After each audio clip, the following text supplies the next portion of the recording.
In this video, the solution to problem number 43 that was uploaded on 17th December of 2020 will be discussed. This is also the right place to mention that this is a problem similar to the JAM 2019 problem uploaded as well as solved on 13th December of 2020. We start the solution by remembering the definition of flux of a vector function f over an arbitrary closed surface, which is mathematically stated in equation 1. So for the time being, please pay attention to equation 1. And as known to us, it is the surface integral of the dot product of f vector and the elementary surface vector. This basic definition of flux is also written inside the box just adjacent to equation 1. So also pay attention to the material written inside that box. Now, the most important thing to realize for solving this problem is that the vector function f, flux corresponding to which is to be found and which is given in the problem and whose expression is given in equation 2, is expressed using standard notation of spherical polar coordinate system. I repeat this point once again. From equation 2, it is clear that the vector function f is expressed using standard notation of the spherical polar coordinate system. And the surface over which flux is to be found is also that of a sphere. So, here spherical polar coordinate system is to be used.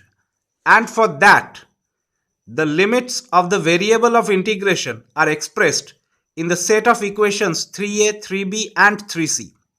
So pay attention to that equation, to that set of equation 3a, 3b and 3c. Though equation 3a, or which gives us the limit of the variable r, is not going to be needed while performing the integration, and the reason behind that will also be discussed while performing the integration.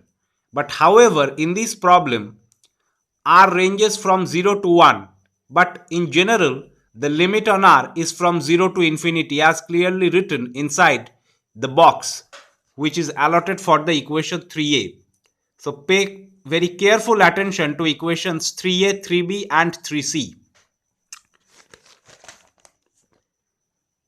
And since integration is being performed over the surface of a sphere, then the elementary surface vector ds is expressed in equation 4. Now pay attention to equation 4, which reads as ds vector equal to r square sine theta d theta d phi r cap. Since the surface is radial, I repeat, since the surface is radial, then it should be easy to understand that only the radial component of the vector function f, that is r cos theta, is to be considered, whereas theta and phi components are to be ignored. This important point, which to be honest is the most important conception for solving this problem properly, is now written just below equation number 4. So I am going to read it out again. Only the radial component of the f vector, that is r cos theta, is to be considered, whereas theta and phi component are ignored. For the purpose of integration, now plugging equations 3b and 3c and equation 4 in equation 1, the flux is as shown in equation 5. Equation 5 is the last equation for the problem and is the longest of all of them.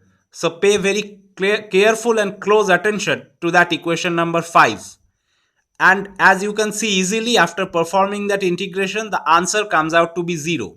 So the answer is 0. That is, the flux being calculated for so long turns out to be 0, which is written just adjacent to the equation number 4 inside a box.